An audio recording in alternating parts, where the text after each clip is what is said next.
This week, two vaccine mandates are impacting thousands of New Yorkers. So one is a statewide order for healthcare workers that went into effect Monday. The other impacts New York City school employees and goes into effect Friday. Now, neither order allows people to opt out with weekly COVID-19 testing. So joining us this morning to talk about these vaccine mandates is New York City Councilman Mark Levine. He also serves as the chair of the Health Committee. So Councilman Levine, thank you for being here this morning.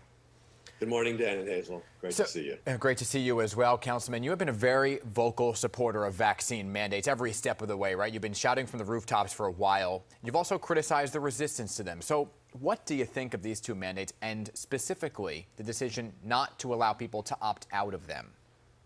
Well, they're absolutely necessary at a time when Delta is still spreading in New York City. We're seeing about 1,600 cases a day. If it hadn't been for the last year and a half, it's made us numb to these numbers. This would be considered a crisis. The vaccines are our best protection. And in settings like hospitals or school classrooms where there are vulnerable people, it's just critical that adults are vaccinated. There really should be no choice there. And mandates are proving that they work. There's been a rush to vaccination among these workforces, and there has not been any operational collapse yet, as some had feared, in our hospital system. So 2 days in, I think we can say that mandates are a success in New York City. Well, that's good. Let's talk about the vaccine mandate then for healthcare workers in this hospital. So you're talking about yesterday, Governor Kathy Hochul said 92% of state hospital workers are vaccinated. So you are hearing that people are, getting out there and getting vaccinated? Yes, there was a surge in vaccination among hospital workers last week and over the weekend, but it's even continued in the last couple of days. So that means people who had to go off salary Monday and Tuesday have thought about it and decided that the right thing to do is to get vaccinated. So we're still seeing more people coming back online. No short. And hospitals have been able to continue functioning, thankfully, because they had time to hire some contract workers and to work around this. So far, so good. Yeah, but do you hear that right there? So first off, two things here. When you say 92%, that's still thousands of people who are not vaccinated, right? And it's a double-edged sword here because you're saying they brought in contract workers and so on and so forth, but so many healthcare workers kept us going throughout the entire pandemic, right? What do you say to healthcare workers who kept us going, who are now being told, hey, you don't even get unemployment? We need you to save your own life, to save your family's life, to protect your community, to protect your patients. That's really the sacred duty of anyone who's in healthcare. And to have someone unvaccinated working with patients who are by definition vulnerable, it's just unsafe. It's not what healthcare is about.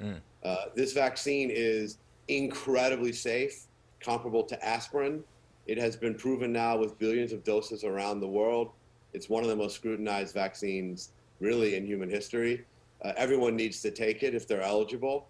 That certainly applies to healthcare workers.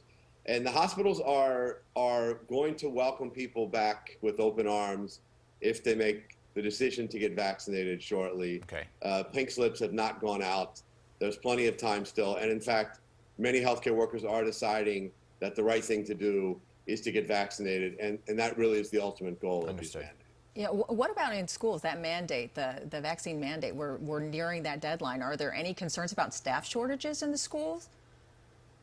Yes, the Chancellor Porter has said that she's confident that the system will be ready by Monday. The deadline to get vaccinated in the schools is 5 o'clock on Friday, so there's still time. And then that will give principals the weekend to plug in substitutes, and they've been preparing a large number. So the Chancellor says they'll be ready. I hope that's the case. Yeah. Some of the union leaders have questioned that. Well, but at the end of the day, this is also an imperative to protect kids. Yeah, they've been saying they've been ready for quite some time, and there's always the scrutiny around it, right? But in addition to the vaccine mandate, we also know 10% of students are being tested for COVID-19 every week, vaccinated or not, but they have to have opted into that testing, right? They have to have parental. So it's the same people being tested every single week. Do you think that should change? And do you anticipate maybe having a hearing about this once again? We did do a hearing first week in September on the school's COVID safety plan. And what I said then and what I still believe now is we're not testing enough in schools, both on a regular weekly basis. Los Angeles, the goal is to test everybody weekly, teachers, students, people who opt in or not, everybody. And in New York City, it's only students, it's only unvaccinated students, and it's only those who opt in, and then only 10%. So we need to test much more. But also we need to be using these rapid home self-tests, which can give you an answer in 15 minutes, kind of like a pregnancy test, Yeah. especially for people who are quarantining. You can bring kids back in safely, quickly, if they get sent home with a pile of these rapid tests. We haven't deployed those yet, so much better that we need to do much better on testing in our schools. Yeah. Bottom line, we've got to keep everyone safe. Thanks so much, Councilman Levine, for your time this morning. Thank you, Hazel. Thanks, Always Dan. good to Great see to see both of you. You got